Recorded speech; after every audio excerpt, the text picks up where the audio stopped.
কাকরাইলে জাতীয় পার্টির কার্যালয়ে ফের ভাঙচুর, অগ্নিসংযোগ। ২৪ ঘন্টার মধ্যে বিচারের দাবি জাপা মহাসচিবের। সারা দেশে বেড়েছে অপরাধ, রাজধানীতে মাসে গড়ে ২০ খুন। উল্টো দাবি পুলিশের, আইনের কঠোর প্রয়োগ দাবি বিশেষজ্ঞদের। ময়মনসিংহে জালিয়াতি করে সরকারি স্কুলের জমি দখলের চেষ্টা। শিক্ষার্থী অভিভাবকদের উদ্বেগ, রিট দায়েরের আশ্বাস প্রশাসনের।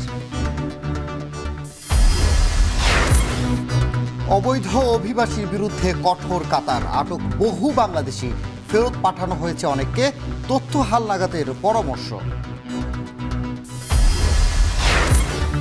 এবং ফিফা প্রীতি ম্যাচে বিকেলে নেপালের বিপক্ষে মাঠে নামবে বাংলাদেশ। হামজা সমিত না থাকলেও আত্মবিশ্বাসী জামাল ভুঁইয়ারা।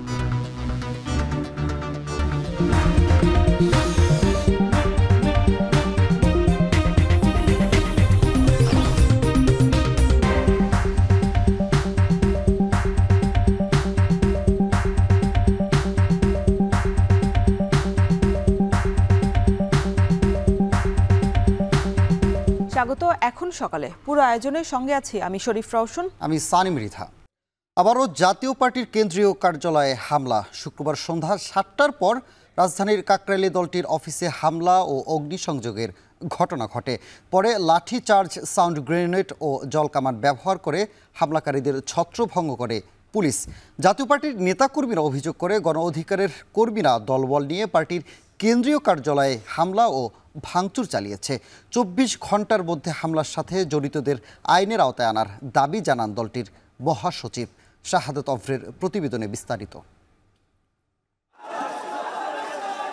ঈদে মিলাদুন্নবীর আয়োজনের পরিকল্পনা নিয়ে কেন্দ্রীয় কার্যালয়ে বৈঠক করছিলেন জাতীয় পার্টির কর্মীরা। সন্ধ্যা ৭টার পর হঠাৎ একটি মিছিল এসে হামলা ও ভাঙচুর শুরু করে জাপা কার্যালয়ে। এ সময় নিচতলায় ধরিয়ে দেওয়া হয় আগুন।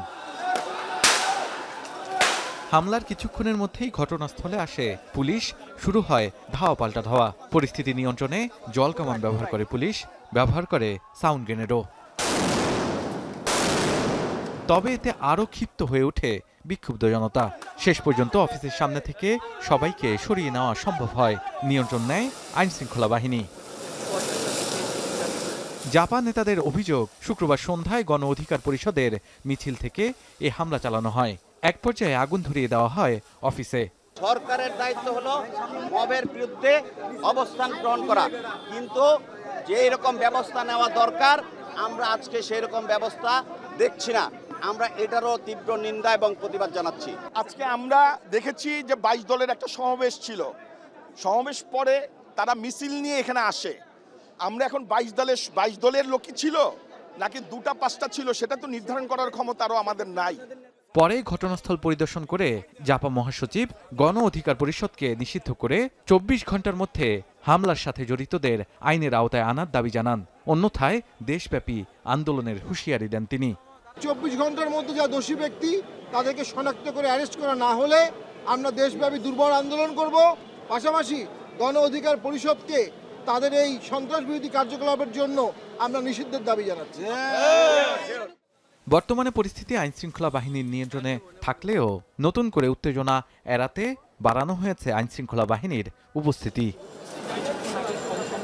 শাহাদাত অফর, এখন, ঢাকা। এদিকে জাতীয় পার্টির কেন্দ্রীয় কার্যালয়ে হামলা এবং ভাঙচুরের ঘটনায় গভীর উদ্বেগ জানিয়েছে বিএনপি। শুক্রবার রাতে দলের সিনিয়র যুগ্ম মহাসচিব রুহুল কবির রিজভী স্বাক্ষরিত বিবৃতিতে এই ঘটনার তীব্র নিন্দা জানানো হয়। বিবৃতিতে বলা হয়, জাতীয় পার্টির কার্যালয়ে এ ধরনের হামলা এবং অগ্নিসংযোগের ঘটনা জুলাই গণ অভ্যুত্থানের পরে গণতান্ত্রিক রাষ্ট্র নির্মাণের প্রত্যাশা পূরণে জনমনে বিভ্রান্তি এবং হতাশা সৃষ্টি করবে। এটি গণতন্ত্র এবং জুলাই চেতনার সাথে সাংঘর্ষিক বলেও মন্তব্য করা হয়। বিবৃতিতে আরও বলা হয়, শক্তি প্রয়োগের মাধ্যমে মত প্রকাশের স্বাধীনতাকে বাধা দেয়া স্বৈরাচারী মনোভাবেই বহিঃপ্রকাশ। ভয় ভীতি সৃষ্টি করে কোনো রাজনৈতিক দলের কার্যক্রমকে থামিয়ে দেয়া সর্বজনীন বহুদলীয় গণতান্ত্রিক নীতির সাথেও সামঞ্জস্যপূর্ণ নয় বলে মনে করছে বিএনপি।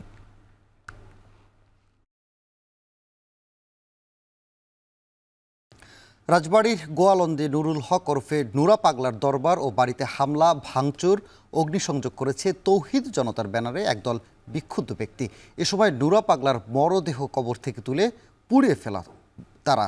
হামলা ভাঙচুরের ঘটনায় নিহত হয়েছে একজন। এ ঘটনায় তীব্র নিন্দা জানিয়েছে অন্তর্বর্তী সরকার। গত 23 আগস্ট গোয়ালন্দ পৌরসভার 5 নম্বর ওয়ার্ডের নুরা পাগলার মৃত্যুর পর তাকে কবর দেওয়া হয় মাটি থেকে 12 ফুট উঁচুতে। কাবা শরীফের আদলে তৈরি করা হয় তার কবর। এ নিয়ে গত কয়েকদিন ধরেই উত্তেজনা চলছিল এলাকায়। তারই ধারাবাহিকতায় শুক্রবার জুমার নামাজের পর বিক্ষোভ সমাবেশ করে তারা। পরে সেখান থেকে হামলা চালানো হয় নুরা পাগলার দরবার শরীফে।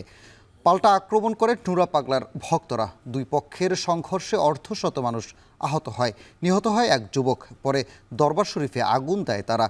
পরিস্থিতি নিয়ন্ত্রণের চেষ্টা করলে হামলা চালানো হয় পুলিশের উপর, ভাঙচুর করা হয় গাড়ি। পরে পুলিশ, সেনাবাহিনী ও র্যাবের যৌথ প্রচেষ্টায় পরিস্থিতি নিয়ন্ত্রণে আসে। পুলিশ বলছে জুমার নামাজের পর দরবার শরীফের পাশেই সমাবেশ করছিলেন বিক্ষুব্ধরা। উপজেলা নির্বাহী কর্মকর্তাও এ সময় সেখানে উপস্থিত ছিলেন। শান্তিপূর্ণ সমাবেশের কথা থাকলেও এক পর্যায়ে সেখান থেকে দরবার শরীফে এসে হামলা চালায় উত্তেজিত কিছু ব্যক্তি। রাতে এক বিবৃতিতে অন্তর্বর্তী সরকার জানায়, কোনো অবস্থাতেই বর্বরতা সহ্য করা হবে না। আইনের সর্বোচ্চ প্রয়োগ করে জড়িতদের বিচারের আওতায় আনার দাবি করা হবে বলে উল্লেখ করে এতে।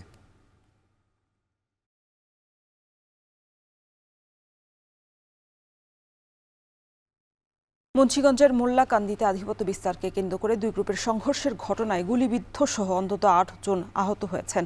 পুলিশ এবং প্রত্যক্ষদর্শীরা জানায়, স্থানীয় ওয়াহিদ মোল্লা এবং উজির আলী গ্রুপের মধ্যে পূর্ব বিরোধ এবং আধিপত্য বিস্তার নিয়ে সংঘর্ষ বাধে। এই সময় দুপক্ষই ককটেল বিস্ফোরণ ঘটায় এবং গুলি বর্ষণ করে। এতে কয়েকজন গুলিবিদ্ধ সহ অন্তত 8 জন আহত হয়েছে।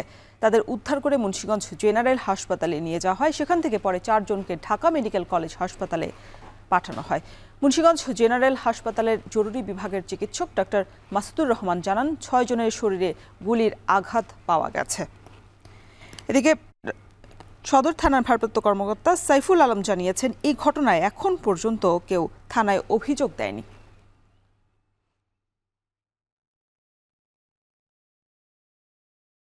সন্ধ্যা 7টার সময় ঘটনাকে আমাদের এখানে আসছে রাত 9:45 থেকে শুরু করে 9:30 পর্যন্ত 6 জন পেশেন্ট আসছে। তার মধ্যে কয়েকজনের গুলির আঘাতের, ছোট গুলির আঘাতের চিহ্ন আছে, আর কয়েকজনের আছে যে অ্যাব্রাশন ইনজুরি।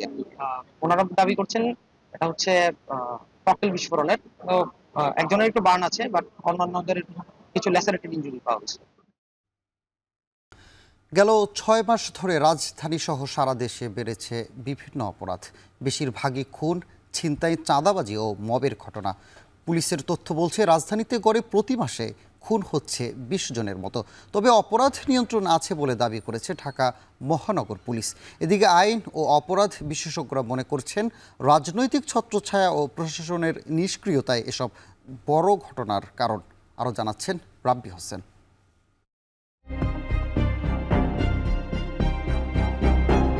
এভাবেই তুচ্ছ ঘটনা নিয়ে স্বেচ্ছাসেবক দলের নেতা বিল্লাল হোসেনের নেতৃত্বে সোহাগ পরিবহনের অফিসে হামলা চালানো হয় গেল 3 আগস্ট রাতে। ধারালো অস্ত্র দিয়ে কুপিয়ে জখম করা হয় সোহাগ পরিবহনের মালিকের ছোট ভাই, গাড়ি চালক ও কর্মচারীদের। ঘটনার 2 দিন পেরিয়ে গেলেও গ্রেপ্তার হয়েছে মাত্র 2 জন। মূল আসামিরা এখনও ধরাছোঁয়ার বাইরে। 2 জনকে আইনের আওতায় নিয়ে এসেছেন, বাকিদেরকে আনার চেষ্টা করছেন, যেটা ওনারা বলেন। প্রধান 2-3 জন তারা এখনো ধরা পড়েনি। এদিকে গেল 1 সেপ্টেম্বর রাতে আসামি ধরতে গিয়ে আদাবরে কিশোর গ্যাংয়ের হাতে হামলার শিকার হয় পুলিশের এক সদস্য। শুধু তাই নয়, নোয়াখালীর মাঝিদি শহরে ভ্রাম্যমাণ আদালতের অবৈধ দোকান উচ্ছেদ অভিযানে নির্বাহী ম্যাজিস্ট্রেটের ওপর হামলা, নারায়ণগঞ্জের সোনারগাঁয়ে পুলিশের উপর হামলা করে হত্যা চেষ্টা মামলার আসামিকে ছিনতাইয়ের ঘটনা ঘটে গত 1 সেপ্টেম্বরে। গেল 6 মাস ধরে রাজধানী সহ সারা দেশে বিভিন্ন অপরাধের মাত্রা বেড়েছে ব্যাপক। বেশিরভাগই খুন, ছিনতাই, চাঁদাবাজি ও মবের ঘটনা। ঢাকা মহানগর পুলিশের তথ্য বলছে, রাজধানীতেই গেল 6 মাসে খুনের ঘটনায় মামলা হয়েছে 121টি, ডাকাতির ঘটনায় 33টি, ছিনতাই 248টি এবং চুরির ঘটনায় মামলা হয়েছে 1068টি। পুলিশের এই হিসেব অনুযায়ী রাজধানীতে প্রতি মাসে গড়ে 20 জনের মতো খুন হচ্ছে।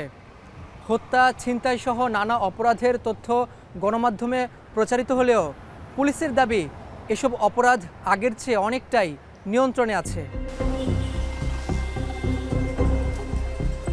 ঘটনাগুলো ঘটছে সেগুলো খুব বেশি আতঙ্কিত হওয়ার মতো বিষয় না।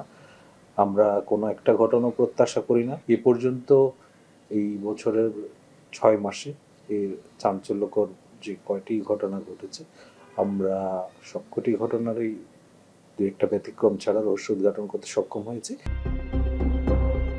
আইন ও অপরাধ বিশেষজ্ঞরা বলছেন, অপরাধীরা রাজনৈতিক ছত্রছায়ায় থাকা, প্রশাসন নিষ্ক্রিয়তা ও সরকারের নিয়ন্ত্রণ শিথিল হয়ে যাওয়া, অপরাধ অনুযায়ী বিচার না হওয়া এসব ঘটনার কারণ। কিন্তু ঘটনা ঘটে যাওয়ার পরে আমরা তো আপনাকে এমন মেশিন দিয়েছি, টুলস দিয়েছি, উইপেন্স দিয়েছি, আপনার খাকি পোশাক দিয়েছি, আপনার গাড়ি দিয়েছি, আপনি সেটা তাদেরকে ধরবেন, গ্রেপ্তার করবেন, প্রপার ইনভেস্টিগেশনে তাদের বিচার করবেন, তাদেরকে কোর্টে দিবেন, কোর্ট প্রপার ট্রায়ালের মাধ্যমে তাদের বিচার হবে। কোথাও কিচ্ছু হচ্ছে না। যেমন পুলিশ ইনঅ্যাক্টিভ হয়ে গেছে, আগে ছিল অতি অ্যাক্টিভ, জুলুম করত, এখন ইনঅ্যাক্টিভ হয়ে গেছে, জুলুমবাজরা যত্রতত্র জুলুম করে বেড়াচ্ছে, তারা রাজনৈতিক ছত্রছায়ায় চলে গেছে। যে কোনো রাজনৈতিক দল ক্ষমতায় আসলে কিংবা কোনো রাজনৈতিক দল রাজনৈতিকভাবে অনুকূল অবস্থায় থাকলে তার একটা বড় সংখ্যক নেতাকর্মী সে মনে করে যে সে এখন যা খুশি তাই করতে পারবে। সেটা কাউকে আক্রমণ করা, কারো কোনো কিছু দখল করা, মব করা, এই প্রসঙ্গগুলোতে সে কোনো দেশের প্রচলিত যে আইন বা নিয়ম কানুনের সে কোনো তোয়াক্কা করে না। এমন পরিস্থিতিতে আইনের কঠোর প্রয়োগ না হলে আগামী কয়েক মাসে আইন শৃঙ্খলা পরিস্থিতি আরও অবনতি হতে পারে বলেও আশঙ্কা করছেন বিশেষজ্ঞরা। রাব্বি হোসেন, এখন, ঢাকা। ময়মনসিংহ নগরীতে এবার বেহাতের পথে একটি সরকারি প্রাথমিক বিদ্যালয়ের জমি। আদালতের রায়ে শাখারীপট্টি সরকারি প্রাথমিক বিদ্যালয়টির জমির মালিকানা দাবি করে দখল বুঝিয়ে দিতে জেলা প্রশাসকের কাছে আবেদন করেছেন বিপুল সিংহ রায় নামের এক ব্যক্তি। জেলা প্রশাসক জানান, একটি চক্র নানা জাল জালিয়াতির আশ্রয় নিয়ে সরকারি সম্পত্তি নিজেদের কবজায় নেয়ার চেষ্টা করছে। আরও জানাচ্ছেন হারুনুর রশিদ। স্কুল ভবনের নিচতলায় সাজানো গোছানো প্রাক প্রাথমিকের শ্রেণীকক্ষ। আপন মনে খেলাধুলায় মগ্ন শিশুরা, আনন্দ পাঠে ফুল পাখিদের কলরব, দেয়াল যেন নান্দনিকতার ক্যানভাস। ময়মনসিংহ নগরীর প্রাচীন শিক্ষা প্রতিষ্ঠান এই শাখারীপট্টি সরকারি প্রাথমিক বিদ্যালয়। 1945 সালে 7 শতক জমির ওপর প্রতিষ্ঠিত স্কুলটি জাতীয়করণ হয় 1973 সালে। স্কুলের পুরাতন ভবন জরাজীর্ণ হওয়ায় সেটি ভেঙে নতুন 3তলা ভবন নির্মাণ করা হয় 2024 সালে। তবে স্কুলের স্বাভাবিক কার্যক্রম চলমান থাকলেও হঠাৎ নেমে এসেছে অস্বস্তি। ময়মনসিংহ নগরীর কালীবাড়ি বাইলেনের বাসিন্দা বিপুল কুমার সিংহ রায় নামের এক ব্যক্তি অর্পিত সম্পত্তি প্রত্যার্পণ ট্রাইব্যুনালের রায়ে স্কুলের জমির দখল বুঝিয়ে দিতে গত 29 জুন জেলা প্রশাসকের কাছে আবেদন করেন। এরপরই আলোচনায় আসে বিষয়টি। স্কুলের জমি বেহাত হতে যাওয়ার খবরে দিশেহারা হয়ে পড়েছেন স্কুলের শিক্ষকরা। প্রায় 12 বছর ধরে মামলা চললেও স্কুল বা প্রাথমিক শিক্ষা বিভাগ এ বিষয়ে কোনো নোটিশ বা সমন পায়নি। আর অভিভাবকরা বলছেন, 80 বছর পর কিভাবে স্কুলের জমির নতুন মালিকানা তৈরি হলো, বিষয়টি তদন্ত করা উচিত। যেহেতু এই স্কুলটা অনেক দিনের, তো অন্য মানুষের তো হওয়ার কথা না, এটা জোরপূর্বক নিচ্ছে। 80 বছর পর এটির ভূমির মালিকানা নিয়ে দ্বন্দ্ব দেখা দিয়েছে। এতদিন যখন মালিক হয় নাই, নতুন করে মালিক হয়ে মামলা কি করে করে? আমরা কোনো কিছুই জানতে পারি নাই, তারা ডিগ্রি পেয়ে গেছে একতরফা ভাবে, সমনও পাই নাই, কোনো নোটিশও পাই নাই, কোনো কিছুই নাই, সমন পাই নাই, কিন্তু তারা কিভাবে পেল? এখানে যে মামলাগুলো হয়েছে এটা আমাদেরকে জানানো হয়নি, এবং মামলার তারিখ কবে কি হচ্ছে, কোথায় কে মামলা করেছেন এবং মামলার যে তারিখগুলো হতো সেটাও কিন্তু জানানো হয়নি। এদিকে জেলা প্রশাসককে মামলার পরবর্তী কার্যক্রম পরিচালনার জন্য প্রয়োজনীয় ব্যবস্থা নিতে চিঠি দিয়েছে প্রাথমিক শিক্ষা অধিদপ্তর। করণীয় সম্পর্কিত মহাপরিচালক দপ্তর, আমাদের হেড অফিস, ওখান থেকে আমাদেরকে চিঠি দিয়ে বলেছেন যে জেলা প্রশাসককে মামলা করার জন্য আর কি। হয়তো কোনোভাবে একটা ক্লু বের করে অনেক সময় ঘটনা ঘটে এরকম, যেহেতু সরকারি প্রতিষ্ঠান, এটা তো আসলে বেহাত দেওয়া যাবে না। বিপুল কুমার সিংহ রায় জানান, অর্পিত সম্পত্তি অবমুক্তি মামলা ও আপিলে ডিগ্রি পেয়ে খারিজের জন্য আবেদন করেছেন। তবে এ বিষয়ে সরকার যে সিদ্ধান্ত দেবে তা মেনে নেবেন তিনি। ট্রাইব্যুনালে আপিলে সরকারের সাথে আমরাও ওইটাও দিচ্ছি। ওইটারও রায় আছে। পরবর্তীতে আমরা ডিসির কাছে খারিজ চাই আমাদের নামজারি করার জন্য। তখন গিয়ে এই পজিশনে আসি আর কি। আমার মালিকানা স্বীকার যেহেতু আদালত দিছে, ওনারা আমার মালিকানা স্বীকারোক্তি দেয়া আমার নামে জায়গাটা খারিজ করুন। জেলা প্রশাসক জানান, মামলার আর্জিতে উদ্দেশ্যমূলকভাবে স্কুলের জমি পরিত্যক্ত দেখিয়ে একতরফা দুটি রায় নিজেদের পক্ষে নেওয়া হয়েছে। এ বিষয়ে হাইকোর্টে রিট করা হবে। স্কুলে সেটা কিন্তু বাংলাদেশ সরকারের নামে রেকর্ড এবং এটা অর্পিত সম্পত্তির তালিকাভুক্ত একটা সম্পত্তি। অর্পিত সম্পত্তি যে ট্রাইব্যুনাল রয়েছে সেই ট্রাইব্যুনালে আপিল দায়ের হওয়ার পরে এটা কিন্তু আর উচ্চ আদালতে যাওয়ার কিন্তু কোনো সুযোগ নেই। সেক্ষেত্রে রিট দায়ের ছাড়া আর বিকল্প কোনো পন্থাও নাই। বিদ্যালয়টিতে বর্তমানে প্রাক প্রাথমিক থেকে পঞ্চম শ্রেণী পর্যন্ত শিক্ষার্থী রয়েছে ৩০১ জন। সিটি কর্পোরেশনের ৭ নম্বর এবং ৮ নম্বর ওয়ার্ডে শিশু শিক্ষার একমাত্র সরকারি প্রতিষ্ঠান এই শাখারীপট্টি সরকারি প্রাথমিক বিদ্যালয়। নগরীর অন্যান্য সরকারি প্রাথমিক বিদ্যালয়ের তুলনায় এখানকার পাঠদান এবং শিক্ষার্থীর সংখ্যাও বেশ ভালো। ভূমি জটিলতায় বিদ্যালয়টি ক্ষতিগ্রস্ত হলে বিরূপ প্রভাব পড়বে এই এলাকার শিশু শিক্ষায়। হারুনুর রশিদ, এখন, ময়মনসিংহ। মধুমতি নদীর ভাঙনের কবলে পড়েছে নড়াইলের লোহাগড়া উপজেলার বেশ কয়েকটি গ্রাম। গেল 2 সপ্তাহের অব্যাহত ভাঙনে নদীগর্ভে বিলীন হয়ে গেছে একটি গ্রামের 1.5 শতাধিক বসতভিটা, গাছপালাসহ বিভিন্ন স্থাপনা। এতে আতঙ্ক বিরাজ করছে উপজেলার অন্তত 15টি গ্রামে। ইমরান হোসেনের তথ্য ও ছবিতে প্রতিবেদন। প্রতিদিনই নদীগর্ভে হারাচ্ছে ঘরবাড়ি, বিভিন্ন স্থাপনা। আতঙ্ক বিরাজ করছে নদী পাড়ের হাজারো বাসিন্দাদের। নড়াইলের লোহাগড়া উপজেলার জয়পুর ইউনিয়নের আমডাঙ্গা গ্রামের কুটি বেগম পরের জমিতে বর্গা চাষ করে সংসার চালান তার স্বামী। 3 সন্তান নিয়ে মধুমতি পাড়ের আমডাঙ্গা গ্রামে সুখে কাটছিল তাদের দিন। সম্প্রতি 3 সন্তান নিয়ে রাতে যখন ঘুমিয়েছিলেন, কিছু বুঝে ওঠার আগেই নদী ভাঙনে বিলীন হয়ে যায় কুটি বেগমের বসত ঘর। সন্তানদের নিয়ে প্রাণে বাঁচলেও বসত ভিটা হারিয়ে নিঃস্ব হয়ে আশ্রয় নিয়েছেন পরের বাড়িতে। ভাবিনি যে এত ভাঙবে ছিল। ওই নারকেল গাছের ওই পাশে নদী, রাত 8টা থেকে ভাঙছে। ঘুমের মধ্যে শুনতেছে জল পড়তেছে, ঘুমের মধ্যে ফেলা উঠেছে, উঠে দেখেছে অর্ধেক চলে গেছে। কেবল কুটি বেগম নয়, প্রতি বছরই এই এলাকার মানুষকে ভাঙনের কবলে পড়তে হয়।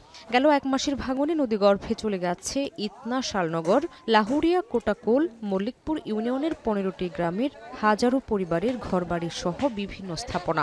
শুধু আমডাঙ্গা গ্রামেরই 1.5 শতাধিক পরিবারের বসতভিটা গিলে খেয়েছে মধুমতি। ভাঙন আতঙ্কে নির্ঘুম রাত কাটছে জনপদের অর্ধলক্ষাধিক মানুষের। 3টে ঘর ছিল, নদীতে চলে গেল, খুলেও পারতেছি না, বিষয় পরে সব চলে গেল। এই বছর আমাদের গ্রাম এমনভাবে ভাঙতিছে যেখানে ধরতিছে 10 ঘর 12 ঘর বাড়ি তছনছ হয়ে যাচ্ছে। 3বার বস্তা ফেলানো হয়েছে, 3বারই নদীতে চলে গেছে। এখানে একটু বাঁধে, ওখানে একটু বাঁধে, বাঁধারা কার্যকারী করে নাই। যদি এই নদী শাসনের কোনো ব্যবস্থা না করে তাহলে আমাদের এই গ্রাম পুরোটাই থাকবে না। জেলার 80 কিলোমিটার এলাকায় মধুমতির 13 কিলোমিটার অংশ রয়েছে ঝুঁকিতে। এসব এলাকায় স্থায়ী বাঁধ নির্মাণের জন্য প্রকল্প প্রণয়নের দাবি পানি উন্নয়ন বোর্ডের। অনুমোদন সাপেক্ষে বাঁধ নির্মাণের ব্যবস্থা করা হবে বলেও জানান নির্বাহী প্রকৌশলী। আমডাঙ্গার ভাঙনে যে স্কুল, কলেজ এবং বাজার আছে, ঘরবাড়ি রক্ষার জন্য আমরা অলরেডি অস্থায়ী ইমার্জেন্সি 2টা প্যাকেজ কাজ শুরু করেছি বালুর বস্তা ফেলে। আমরা ইতিমধ্যেই 13.5 কিলোমিটার বিষয়ে আমরা ডিপিপি প্রণয়নের জন্য ফিজিবিলিটি স্টাডি আমাদের চলমান আছে। অচিরেই ফিজিবিলিটি স্টাডি শেষ হবে। সেটি শেষ হলে এই 13.5 কিলোমিটারে স্থায়ী বাঁধের জন্য আমরা কার্যক্রম পদক্ষেপ নিব। কয়েক যুগ ধরে নদী ভাঙনের এই ধারা অব্যাহত থাকলেও তা প্রতিরোধে তেমন কোনো ব্যবস্থা গ্রহণ করেনি সংশ্লিষ্ট কর্তৃপক্ষ। ভাঙন রোধে তাই দ্রুত কার্যকর ব্যবস্থা নেয়ার দাবি ভুক্তভোগীদের। এখন নড়াইল। সিরাজগঞ্জের বাজারে সপ্তাহের ব্যবধানে পাইকারিতে কমেছে পেঁয়াজ এবং কাঁচা মরিচের দাম। তবে চড়া বেগুন এবং করলার দাম নতুন করে কেজিতে 10 টাকা বেড়ে শতক ছুঁই। এ নিয়ে আরও বিস্তারিত জানাতে সিরাজগঞ্জ পৌর পাইকারি বাজার থেকে যুক্ত হয়েছেন সহকর্মী রিফাত রহমান। রিফাত, জানাবেন যে কোন সবজি কত টাকায় বিক্রি হচ্ছে, আর মৌসুমের শেষ দিক, সরবরাহের সংকট দেখছেন কিনা বাজারগুলোতে?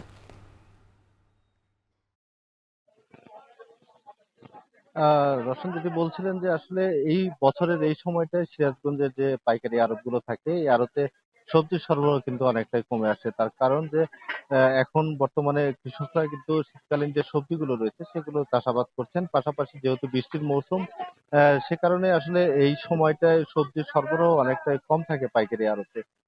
তবে আজকে আমরা সকাল থেকে বাজার ঘুরে দেখেছি যে অল্প কিছু পরিমাণ সবজি কিন্তু এই পৌর পাইকারি আড়তে রয়েছে। তার মধ্যে করলা রয়েছে, বেগুন রয়েছে, পটল রয়েছে। এই কয়েকটি সবজি কিন্তু রয়েছে। এছাড়া অন্যান্য যেগুলো সবজি রয়েছে সেগুলো সরবরাহ অনেকটাই কমে এসেছে বলে বিক্রেতারা আমাদেরকে বলছেন। আজকে যদি বাজার দরটি আমি বলি যে আজকে করল্লা বিক্রি হচ্ছে ৯০ টাকা কেজিতে, প্রায় ১০ টাকা কেজিতে বৃদ্ধি পেয়েছে এবং বেগুন যেটি রয়েছে দেশি বেগুন সেটি ৮০ টাকা এবং যেটি লম্বা বেগুন রয়েছে সেটি ৪৫ থেকে ৫০ টাকা কেজিতে বিক্রি হচ্ছে। এছাড়া অন্যান্য যেগুলো সবজি রয়েছে সেগুলোর দাম কিন্তু অপরিবর্তিত রয়েছে। তবে কাঁচামরিচের যে ঊর্ধ্বগতি ছিল সেটি কিন্তু কিছুটা কমে এসেছে। আজকের পাইকারি আড়তে আজকে কাঁচামরিচ বিক্রি হচ্ছে ১৪০ থেকে ৪৫ টাকা কেজিতে এবং পেঁয়াজের দাম কেজিতে ৫ টাকা কমেছে। কেজিতে ৫ টাকা কমে পেঁয়াজ বিক্রি হচ্ছে ৬৫ টাকা কেজিতে। এছাড়া অন্যান্য যেগুলো আমরা সবজি দেখেছি বিশেষ করে পটল বিক্রি হচ্ছে ৫০ থেকে ৫৫ টাকায় পটল বিক্রি হচ্ছে। এছাড়া অন্যান্য যেগুলো রসুন রয়েছে, রসুন ১৯০ থেকে ৯৫ টাকা কেজি, আদা ১০০ টাকা কেজি। এই মোটামুটি যেগুলো মশলা জাতীয় সবজি রয়েছে সেগুলোর দাম কিন্তু অপরিবর্তিত অবস্থায় রয়েছে। তাছাড়া এখন যেহেতু শীতকালীন সবজি যেগুলো আগাম সবজি রয়েছে সেগুলো কিছুটা বাজারে উঠছে। এর মধ্যে আমরা মূলা দেখতে পেয়েছি। আজকে মূলা বিক্রি হচ্ছে কেজিতে ৫০ টাকা কেজিতে এবং কাঁচা যে পেঁপে রয়েছে পেঁপে বিক্রি হচ্ছে ১৫ টাকা কেজি দরে। তবে বিক্রেতারা যেটি বলছেন যে এখন আসলে সবজির দাম কিছুটা কমই থাকবে যেহেতু মৌসুম শেষ রয়েছে, সরবরাহ অনেকটাই কম রয়েছে। তবে নভেম্বর নাগাদ যেহেতু শীতকালীন সবজি বাজারে উঠতে শুরু করবে, নভেম্বর থেকে আসলে সবজির দাম অনেকটাই কমে আসবে বলে আমাদেরকে বিক্রেতারা জানিয়েছেন। তবে আসলে যেহেতু এটি পাইকারি বাজার, এখান থেকে আসলে খুচরা বাজারে কিন্তু দামের তারতম্য রয়েছে। খুচরা বাজারে যারা ক্রেতারা রয়েছেন তাদেরকে প্রায় ১০ টাকা ১৫ টাকা পর্যন্ত বেশি দামে কিন্তু ক্রেতাদেরকে কিনতে হবে। তো রওশন, সিরাজগঞ্জের পৌর পাইকারি বাজার থেকে এই ছিল আমার কাছে সবশেষ। মৌসুমের শেষ দিক হওয়ায় বেশিরভাগ সবজির দামই ঊর্ধ্বমুখী। বিষয়ে বিস্তারিত জানাচ্ছিলেন আমাদের সহকর্মী রিফাত রহমান। জলবায়ু পরিবর্তনের প্রভাবে উপকূলীয় এলাকার নিম্নাঞ্চল ধীরে ধীরে প্লাবিত হচ্ছে, যার প্রভাবে এসব অঞ্চলের যোগাযোগ ব্যবস্থা এবং জীবিকায় ব্যবহার এবং একই সঙ্গে কদর বেড়েছে ডিঙ্গি নৌকার। দিন দিন ক্রেতার সংখ্যা বাড়ায় বাণিজ্যিকভাবে লাভবানও হচ্ছেন ব্যবসায়ীরা। তবে অভিযোজন পদ্ধতিতে নৌকা নির্মাণে সংশ্লিষ্টদের প্রশিক্ষিত করার পরামর্শ গবেষকদের। জসিম পারভেজের তথ্য ছবিতে দেখুন বিস্তারিত।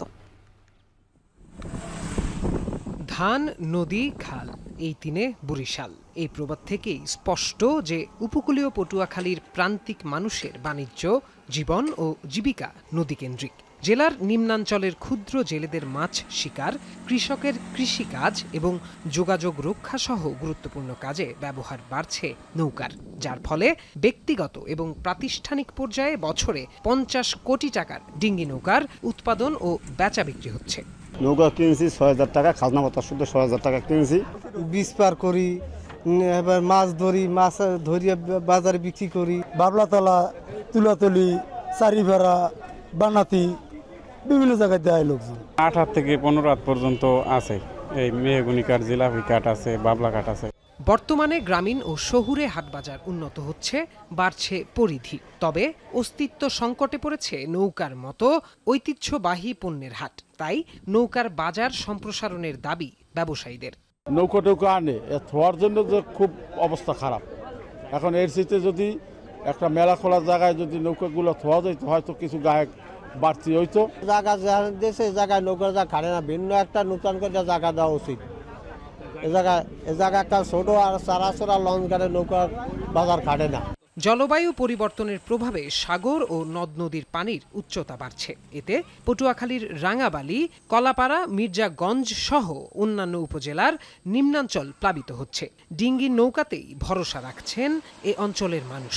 এমন পরিস্থিতিতে পুরনো কাঠের নৌকার নকশা অনুযায়ী আধুনিক উপকরণ ব্যবহার করে নৌকা তৈরির পরামর্শ দিলেন গবেষকরা। এগ্রিকালচার বা ফসলাদি আনা নেওয়ার কাজে, চলাচলের কাজে। তাই এখন এটার প্রভাব আরও বাড়ার কারণে আসলে এখানে দরকার হচ্ছে কি এই ডিঙ্গি নৌকাকে আরো আধুনিকায়ন করা। নৌকা বাজারজাত করা নৌকা বানানো অথবা নৌকা বানানোর যে কারিগরি ব্যবস্থাপনা আছে এটার জন্য প্রশিক্ষণ দেওয়া যেতে পারে, সেজন্য সংশ্লিষ্ট কর্তৃপক্ষ ভেবে দেখতে পারেন। এবং আমরা মনে করি এই আবহমান কালের যে প্রতীক নৌকা এই নৌকাকে আমরা যাতে মানুষ বেশি ব্যবহার করতে পারে। উপকূলীয় অঞ্চলে ঘন ঘন ঝড় জলোচ্ছ্বাস হচ্ছে। দরিদ্র মানুষ ক্রমেই ঝুঁকছে নৌকা কেন্দ্রিক জীবিকা নির্বাহের দিকে। প্রান্তিক জনগোষ্ঠীর এই বাহনটি সময় উপযোগী করে নির্মাণ এবং সহজলভ্যতা নিশ্চিতে সংশ্লিষ্টদের কার্যকর পদক্ষেপ গ্রহণের দাবি বিশেষজ্ঞদের। এখন পটুয়াখালী। প্রয়োজনের 1/3 চিকিৎসক নিয়ে চলছে হবিগঞ্জ 250 শয্যা জেলা সদর হাসপাতাল। গাইনি সহ 12টি বিভাগের নেই কোনো বিশেষজ্ঞ চিকিৎসক, অথচ প্রতিদিন এই হাসপাতালে চিকিৎসা নিতে আসছেন হাজারো মানুষ। ফলে ভোগান্তির শেষ নেই রোগীদের। হবিগঞ্জ থেকে কাজল সরকারের প্রতিবেদন। হবিগঞ্জ 250 শয্যা জেলা সদর হাসপাতালের গাইনি বিভাগ, যেখানে অতিরিক্ত চাপে রোগীদের মেঝেতেও ঠাঁই হয়নি, অথচ এই বিভাগে নেই কোনো বিশেষজ্ঞ চিকিৎসক। গাইনি বিভাগে নিজেদের দায়িত্বের পাশাপাশি কাজ করছেন হাসপাতালের আবাসিক সার্জন ও আবাসিক মেডিকেল অফিসাররা। ফলে রোগীদের যথাযথ চিকিৎসার পাশাপাশি ব্যাহত হচ্ছে প্রশাসনিক কাজ। রোগীদের যে একদম খুবই কোয়ালিটিফুল একটা সার্ভিস পাবে, সেই সার্ভিসটা দিতে পারবে কেবল কনসালটেন্টরাই, এবং এখানে অতি সত্বর কনসালটেন্ট নিয়োগ করা খুবই দরকার। হবিগঞ্জের 25 লাখ মানুষের স্বাস্থ্যসেবার ভরসা স্থল জেলা সদর হাসপাতাল, অথচ হাসপাতালে সেবা নিতে আসা রোগীদের অভিযোগ ভোগান্তির সাথে মিলছে না যথাযথ চিকিৎসা। নিয়মিত ডাক্তার পাওয়া যায় না, আর পাশাপাশি যে নার্সরা আছে ওনাদের কাছে গেলে অনেক সময় গেলে ওনারা সঠিকভাবে আমাদেরকে সেবা দেন। আমরা এমনি অসুস্থ মানুষ, এখানে আইয়া যে শান্তি শৃঙ্খলা আমরা না পাই, এটা আমরা এমনি মারা যাবো। হাসপাতাল কর্তৃপক্ষের মতে প্রতিদিনই এখানে সেবা নিতে আসেন হাজারেরও বেশি রোগী। তবে 57 জন চিকিৎসকের বিপরীতে কর্মরত আছেন মাত্র 22 জন। তাই 1/3 চিকিৎসক দিয়ে চিকিৎসা দিতেই হিমশিম অবস্থা। ফলে রোগীর অবস্থা একটু জটিল হলেই পাঠাতে হচ্ছে ঢাকায় বা সিলেটে। 100 থেকে 150 রোগী আইডিয়ালি যদি আমাকে দেখতে হয়, সেক্ষেত্রে আমাদের মোটামুটি 8 থেকে 10 জন চিকিৎসকের প্রয়োজন, আমি যদি আইডিয়ালি সময় নিয়ে দেখতে চাই। কিন্তু এক্ষেত্রে যেহেতু আমাদের চিকিৎসক সংকট, সেহেতু আমাদের একজনকেই এখন দেখতে হচ্ছে। যেহেতু আমাদের কনসালটেন্ট একজন, অনেক ক্ষেত্রে আমাদের কিছু ক্রিটিক্যাল রোগী আসলে রেফারও করতে হয়, সেক্ষেত্রে আমরা সিলেট ওসমানী মেডিকেল কলেজ হাসপাতালে আমরা রেফার করি। হাসপাতালের গুরুত্বপূর্ণ গাইনি বিভাগ সহ ENT, cardiology, urology, nephrology, orthosurgery, pathology ও গ্যাস্ট্রোলজি বিভাগের নেই কোনো চিকিৎসক। মেডিসিন, সার্জারি ও শিশু বিভাগে একজন করে চিকিৎসক আছেন, আর 22টি বিশেষজ্ঞ পদের বিপরীতে দায়িত্বে আছেন মাত্র 4 জন। এছাড়া মেডিকেল অফিসার সহ একাধিক পদ দীর্ঘদিন ধরে শূন্য থাকায় সংকট আরও প্রকট হয়ে উঠেছে। হাসপাতালের তত্ত্বাবধায়ক জানান, চিকিৎসক সংকটের বিষয়টি দফায় দফায় জানানো হয়েছে ঊর্ধ্বতন কর্তৃপক্ষকে, তবে পাওয়া যায়নি ফলপ্রসূ কোনো ফলাফল। সবগুলা ডিপার্টমেন্টেই আমাদের কনসালটেন্টের স্বল্পতা আছে। অনেক কষ্ট করে আমাদের ডাক্তাররা কোনো রকম আমরা চালিয়ে নিচ্ছি। আমাদের যদি আরও বেশি কনসালটেন্ট পেতাম, সবগুলা পদ যদি পূর্ণ থাকতো, আমরা আরও সুন্দর স্বাস্থ্যসেবা দিয়ে যেতে পারতাম, কোয়ালিটির স্বাস্থ্যসেবা দিতে পারতাম। তো আমরা এগুলো আমাদের ঊর্ধ্বতন কর্তৃপক্ষকে জানিয়েছি এবং আমরা আশা করি যে ওনারা এটা বিবেচনায় নেবেন এবং আমাদের হাসপাতালে ডাক্তার পদায়ন করবেন। চিকিৎসক সংকটে ভোগান্তির শেষ নেই হবিগঞ্জ জেলা সদর হাসপাতালে। দ্রুত শূন্যপদ পূরণ করে চিকিৎসা সেবা নিশ্চিতের দাবি রোগী ও স্বজনদের। এখন হবিগঞ্জ। জাপানে অনুষ্ঠিত এশিয়া প্যাসিফিক অঞ্চলের রিউমাটোলজিস্টদের কংগ্রেস থেকে বাংলাদেশি রোগীদের কী লাভ হয় এ বিষয়ে কথা বলেছেন বাংলাদেশ মেডিকেল বিশ্ববিদ্যালয়ের রিউমাটোলজি বিভাগের চেয়ারম্যান অধ্যাপক আবু শাহিন। জাপান থেকে আরও জানাচ্ছেন মুজাহিদ শুভ। আপনারা ইতিমধ্যে জেনেছেন অ্যাপলারের এবারের আয়োজন জাপানের ফুকুওকাতে 3000-এর অধিক বিশেষজ্ঞ এশিয়া প্যাসিফিক অঞ্চল থেকে এসছেন। আমরা এবারের পর্যবেক্ষণ জানব বাংলাদেশ মেডিকেল বিশ্ববিদ্যালয়ের রিউমাটোলজি বিভাগের চেয়ারম্যান অধ্যাপক ডাক্তার আবু শাহিন স্যারের কাছে। বাংলাদেশের প্রাপ্তবয়স্ক মানুষের শতকরা 30% মানুষই কোনো না কোনো বাত ব্যথায় জড়িত, এবং আপনারা জানেন এটাও যে এই রোগের চিকিৎসাটা প্রতিদিন পরিবর্তন হচ্ছে, আধুনিকায়ন হচ্ছে, এবং সেই আধুনিকায়নের ছোঁয়া পৌঁছায় দিতে গেলে এবং শুধু দেশের ডাক্তারদের মধ্যে না, বিদেশের ডাক্তারদের সান্নিধ্যে যাওয়া, তাদের সাথে মিটিং করা, নতুন কি রোগ আবিষ্কৃত হলো এবং তার সমাধান কি সেটা জানতে গেলে এরকম বড় বড় সেমিনার, সিম্পোজিয়াম। আমি বিশ্বাস করি যে এবারের এই ২৭তম আপলার কনফারেন্সে আমরা যারা বাংলাদেশে ৫০-এর অধিক রিউমাটোলজিস্ট যোগদান করেছি, তারা এখান থেকে নতুন নতুন ধারণা এবং নতুন নতুন চিকিৎসা পদ্ধতিতে জ্ঞান অর্জন করব এবং যেটা বাংলাদেশের সাধারণ মানুষের উপরে গিয়ে আমরা সেটাকে অ্যাপ্লাই করতে পারবো। আপনাকে অসংখ্য ধন্যবাদ আমাদের সঙ্গে যুক্ত হওয়ার জন্য। স্যার যেটি বলছিলেন যে বাংলাদেশের রোগীদের সুরক্ষার জন্যই মূলত কষ্ট করে বাংলাদেশের চিকিৎসকরা প্রতি বছর এই কংগ্রেসে যোগ দেন এবং চেষ্টা করে থাকেন যে সর্বাধুনিক নলেজ নিয়ে কীভাবে রোগীদেরকে সর্বোচ্চভাবে সুস্থ রাখা যায়। তো এই ছিল এখানকার সর্বশেষ খবর। কাতারে আকামা ছাড়া অবৈধ অভিবাসীদের বিরুদ্ধে কঠোর অবস্থানে দেশটির প্রশাসন। রাজধানীর দোহা সহ বিভিন্ন সিটি শহরে প্রতিদিনই চলছে আইনশৃঙ্খলা বাহিনীর অভিযান। এরই মধ্যে গ্রেপ্তার হয়ে দেশে ফিরেছেন বহু বাংলাদেশি। এ ঘটনায় গভীর উদ্বেগ জানিয়ে জরুরি বিজ্ঞপ্তি দিয়েছে কাতারের বাংলাদেশ দূতাবাস। এতে কাতারে বসবাসরত প্রত্যেক বাংলাদেশিকে বৈধ আইডি কার্ড ও প্রয়োজনীয় কাগজপত্র সঙ্গে রাখার পরামর্শ দেওয়া হয়। কাতার থেকে আনোয়ার হোসেন মামুনের তথ্য ও ছবিতে বিস্তারিত। মধ্যপ্রাচ্য সহ বিশ্বের বিভিন্ন দেশে চলছে অবৈধ অভিবাসন বিরোধী অভিযান। এতে প্রতিদিনই গ্রেফতার হচ্ছেন শত শত অবৈধ অভিবাসী। আকামা বা কাজের অনুমতিপত্র না থাকায় কাতারেও প্রবাসীদের বিরুদ্ধে কঠোর অবস্থানে দেশটির সরকার। প্রতিদিনই রাজধানী দোহা সহ বিভিন্ন সিটি শহরে চালানো হচ্ছে অভিযান। আকামার মেয়াদ না থাকায় গ্রেপ্তার হয়েছেন অনেক বাংলাদেশীও। এমন পরিস্থিতিতে গভীর উদ্বেগ জানিয়ে জরুরি বিজ্ঞপ্তি প্রকাশ করেছে কাতারের বাংলাদেশ দূতাবাস, যেখানে বলা হয় বাংলাদেশি কমিউনিটির কতিপয় অভিবাসীর কাছে কাতারে অবস্থানের বৈধ কাগজপত্র না থাকায় স্থানীয় নিরাপত্তা বাহিনী তাদের আটক করে বাংলাদেশে পাঠিয়ে দিচ্ছে। এমন অবস্থায় কাতার প্রবাসী বাংলাদেশিদের বৈধ কাগজপত্র অর্থাৎ কাতার আইডি, কাজের প্রমাণপত্র, কোম্পানির হালনাগাদ তথ্য সংরক্ষণ করে সবসময় সঙ্গে রাখার অনুরোধ জানানো হয় বাংলাদেশ দূতাবাসের পক্ষ থেকে। বৈধ কাগজপত্র রাখার পাশাপাশি বাংলাদেশিদের কাতারের আইন কানুন মেনে নিরাপদে চলাচলের আহ্বান প্রবাসীদের। কাতার প্রবাসী ভাইদের জন্য অনুরোধ করা যাচ্ছে যে বাইরে যাওয়ার সময় অবশ্যই কাতার আইডি নিয়ে যাবেন এবং কাতারের আইন কানুনকে শ্রদ্ধা করবেন।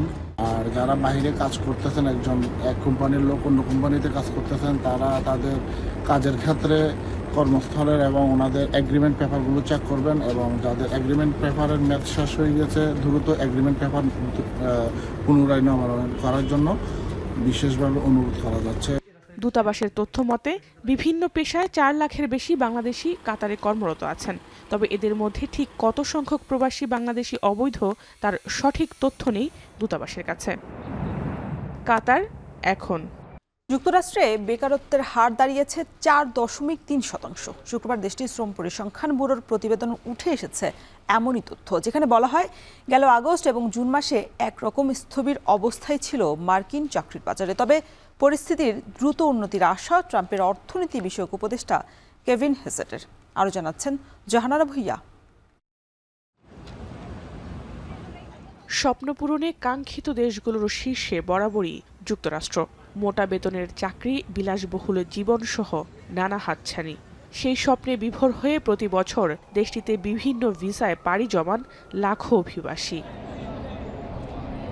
তবে সময়ের সঙ্গে কঠিন হচ্ছে সেখানকার জীবন। ট্রাম্প প্রশাসনের কঠোর অভিবাসন নীতির ধকল সামলাতে হিমশিম খাচ্ছেন অনেকে। নথিপত্রের ঝামেলা থাকলেই অভিবাসীদের ধরে ফেরত পাঠানো হচ্ছে দেশে। এ পরিস্থিতিতে মরার উপর খাড়ার ঘা হয়ে উঠেছে আমেরিকার চাকরির বাজার। এ বিষয়ে শুক্রবার এক প্রতিবেদন প্রকাশ করেছে দেশটির শ্রম পরিসংখ্যান ব্যুরো, যেখানে বলা হয় যুক্তরাষ্ট্রে বেকারত্বের হার দাঁড়িয়েছে ৪.৩%, যা ২০২১ সালের পর সর্বোচ্চ। গেল আগস্টে কেবল ২২,০০০ নতুন কর্মী চাকরির বাজারে যুক্ত হয়েছেন, যেখানে অর্থনীতিবিদদের প্রত্যাশা ছিল ৭৬,৫০০ কর্মী নিয়োগের। এছাড়াও গত জুন মাসে ১৩,০০০ কর্মী কমেছে জব মার্কেট থেকে। মার্কিন ইতিহাসে গত ৪ বছরে এই প্রথমবারের মতো এ ঘটনা ঘটে। শুধু তাই নয়, ১৬ থেকে ২৪ বছরের তরুণ বেকারের হার দাঁড়িয়েছে ১০.৫%, যা জাতীয় বেকারত্বের হারের দ্বিগুণ।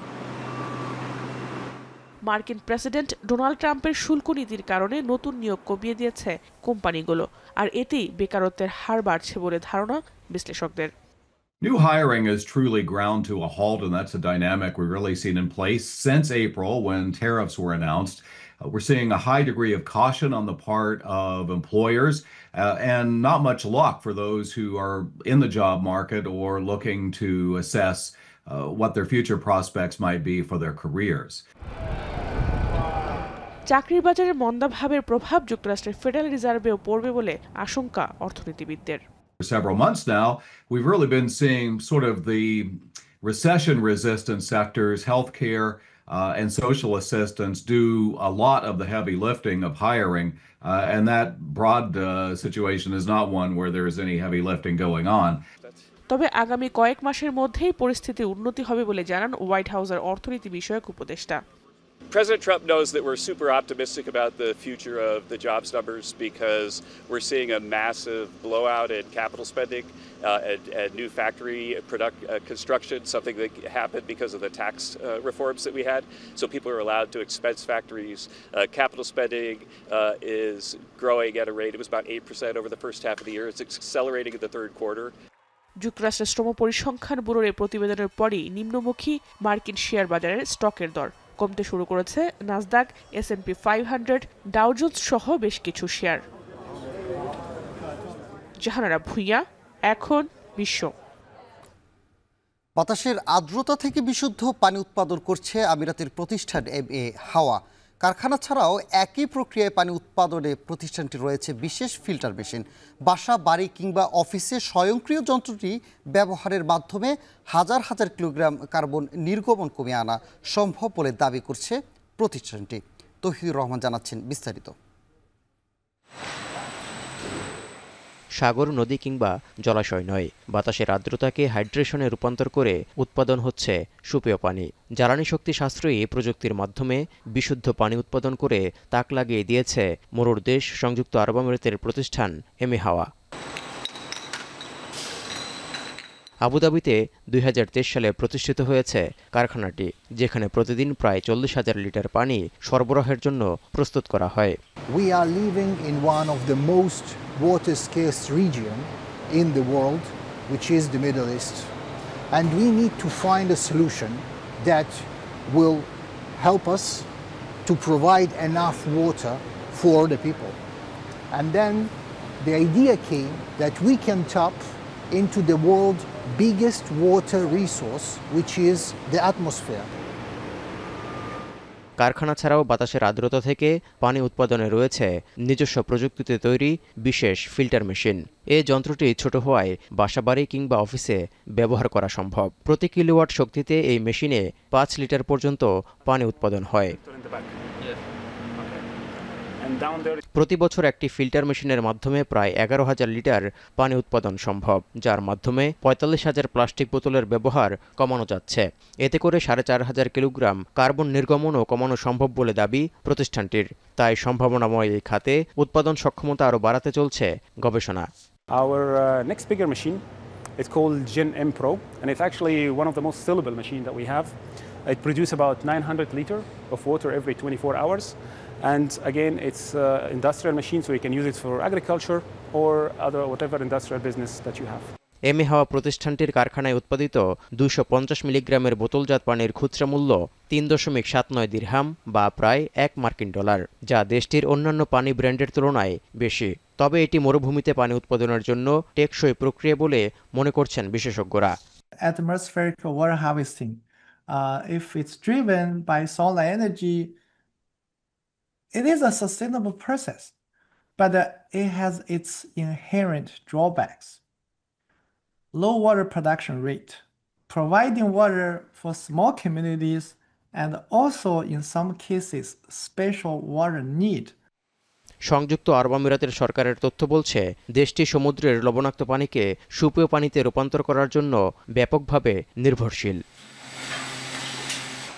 তৌহিদুর রহমান, এখন বিশ্ব। এবার জানাবো খেলার খবর। ফিফা টায়ার 1 প্রীতি ম্যাচে নেপালের বিপক্ষে বিকেলে মাঠে নামছে বাংলাদেশ। দলে নেই 2 বড় তারকা হামজা চৌধুরী এবং সমিত সোম। নেপাল ম্যাচে তাই নিজেদের প্রমাণ করার বড় চ্যালেঞ্জ হ্যাভিয়ার ক্যাবরেরার শিষ্যদের সামনে।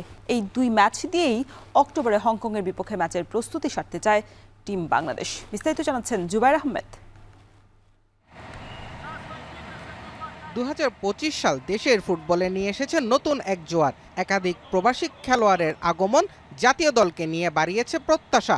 যদিও হামজা চৌধুরী, সমিত সোমদের নিয়ে গড়া বাংলাদেশ দল সিঙ্গাপুরের বিপক্ষে নিজেদের প্রথম বড় পরীক্ষায় জয় পায়নি। অক্টোবরে AFC এশিয়ান কাপ বাছে হংকংয়ের বিপক্ষে ম্যাচ। তার আগে নিজেদের প্রস্তুতি যাচাই করতে ক্যাবরেরার শিষ্যরা এখন নেপালে।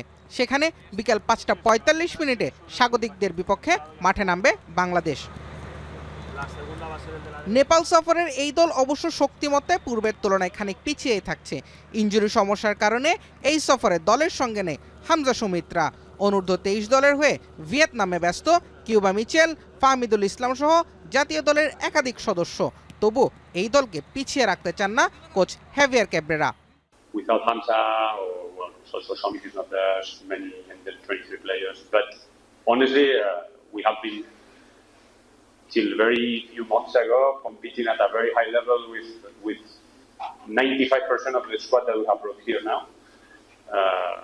Most of them were in sub 23, where we did a fantastic performance, even against Lebanon, against Palestine, against Australia. Cabrera দলকে পিছিয়ে রাখতে না চাইলেও পরিসংখ্যান বলছে ভিন্ন তথ্য। দুই দলের সবশেষ 14 ম্যাচে বাংলাদেশ জিতেছে 4 ম্যাচে, হার 5 ম্যাচে, বাকি 5 ম্যাচ হয়েছে ড্র। আর ম্যাচ ভেন্যু দশরথ রঙ্গশালা স্টেডিয়ামে বাংলাদেশের সবশেষ জয় এসেছিল 2013 সালে। এমনকি শেষ ম্যাচেও হার এসেছিল 3-1 গোলে। তিক্ত সেই অভিজ্ঞতার কথা মনে রেখেছেন ক্যাবরেরা নিজেও। It's been difficult for Bangladesh to play here. My only experience here was in September 22, and we were losing 3-0 in the halftime, so that was quite tough. And we expect a very hard and tight battle again, but we believe this time we are going.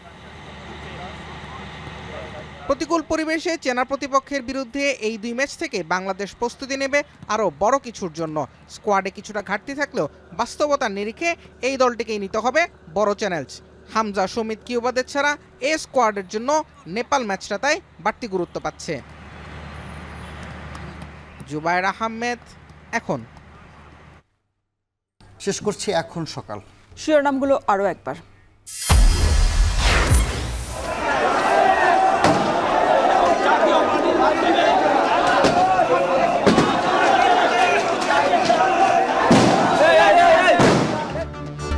রাজধানীর কাকরাইলে জাতীয় পার্টির কার্যালয়ে ফের ভাঙচুর, অগ্নিসংযোগ। 24 ঘন্টার মধ্যে বিচার দাবি জাপা মহাসচিবের। সারা দেশে বেড়েছে অপরাধ। রাজধানীতে মাসে গড়ে 20 খুন। উল্টো দাবি পুলিশের, আইনের কঠোর প্রয়োগ দাবি বিশেষজ্ঞদের। ময়মনসিংহে জালিয়াতি করে সরকারি স্কুলের জমি দখলের চেষ্টা। শিক্ষার্থী অভিভাবকদের উদ্বেগ, রিট দায়েরের আশ্বাস প্রশাসনের। অবৈধ অভিবাসীদের বিরুদ্ধে কঠোর কাতার। আটক বহু বাংলাদেশি, ফেরত পাঠানো হয়েছে অনেককে। তথ্য হালনাগাদের পরামর্শ।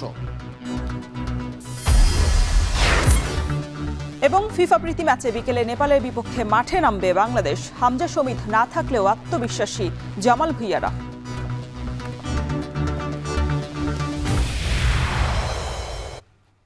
এই ছিল এখন সকালে। এখন টেলিভিশন ওয়েবসাইটে দেখতে ভিজিট করুন www.ekhon.tv। এছাড়া ফেসবুকে যুক্ত থাকতে ভিজিট করুন facebook.com/tv.ekhon এবং ইউটিউবে সরাসরি দেখতে ভিজিট করুন youtube.com/c/ekhon tv।